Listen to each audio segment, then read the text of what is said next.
परमेश्वर के धन्य नाम की महिमा इस आशीषित सुबह में और एक बार हो। 126वां वचन संहिता उसका पहला वचन।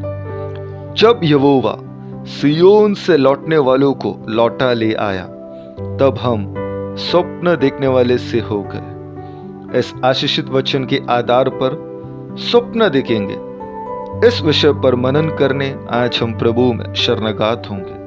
ऐसा कोई इंसान नहीं है जो स्वप्न देखता नहीं हो। जो स्वप्न नहीं देखता है उनको मानसिक रूप से कुछ तकलीफ है, ऐसे कुछ मनोचिकित्सक भी कहते हैं। यह हमने जो वचन पढ़ा, जब परमेश्वर ने सिय्योन से लौटने वालों को लौटा ले आया, तब वे स्वप्न देखने वाले से हो गए। अन्य जातियों के बीच में परमेश्वर ने उनके लिए जो पराक्रम का कार्य किया, वो उनके लिए स्वप्न देखने के समान था। हे प्रिय लोगों, हम जो स्वप्न देखते हैं वो बुरा स्वप्न नहीं होना चाहिए। हार से डर के कायम को रखने वाला, विश्वास को त्यागने वाला स्वप्न नहीं होना चाहिए, बल्कि परमेश्वर क्या कर सकते हैं यह होना चाहिए हमारे स्वप्न के अंदर का भरपूरी।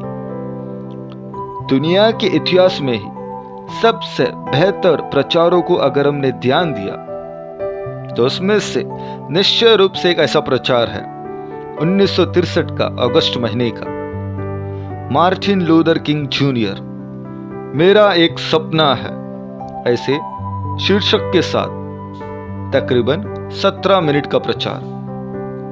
17 मिनट के उस प्रचार में कम से कम 9 बार मेरा एक सपना है ऐसा वे दोहराते हैं।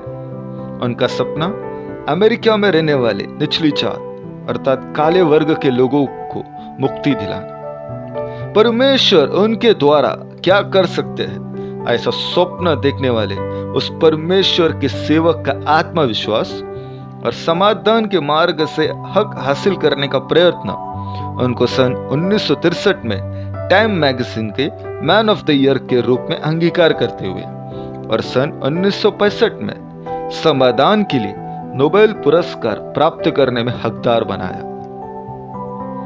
लेकिन बड़े दुख के साथ कहना पड़ता है, उनके 39वीं उम्र में दुश्मनों ने उनको मार डाला।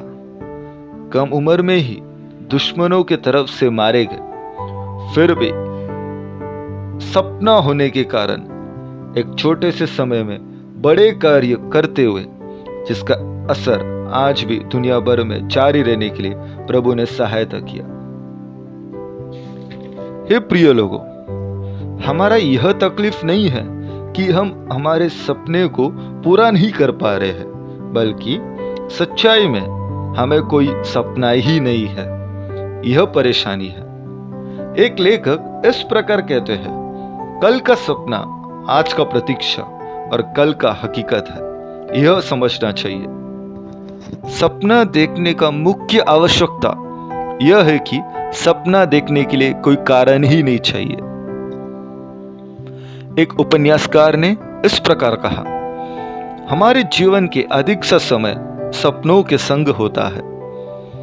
सपनों के उस सर से उसे हकीकत में बदलना चाहिए, ले आना चाहिए, सपनों को भूलना चाहिए।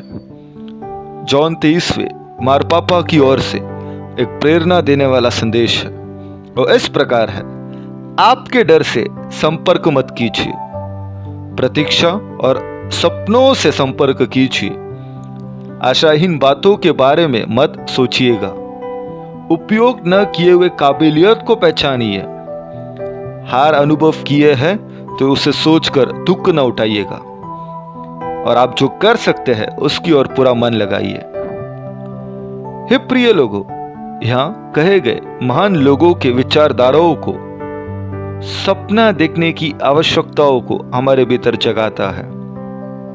ऐसा है तो बुरे सपने और हार के डर को सोचकर व्यर्थ जीवन न बिताते हुए हमारे कमजोरियों को और कमियों को प्रभु के हाथों में सौंप कर परमेश्वर क्या कर सकते हैं, परमेश्वर ने जिस तरह महान कार्य पुराने समय में किया, वो सोचकर सपनों से हकीकत की ओर हम आगे बढ़ेंगे। आंखें बंद करेंगे, प्रार्थना करेंगे।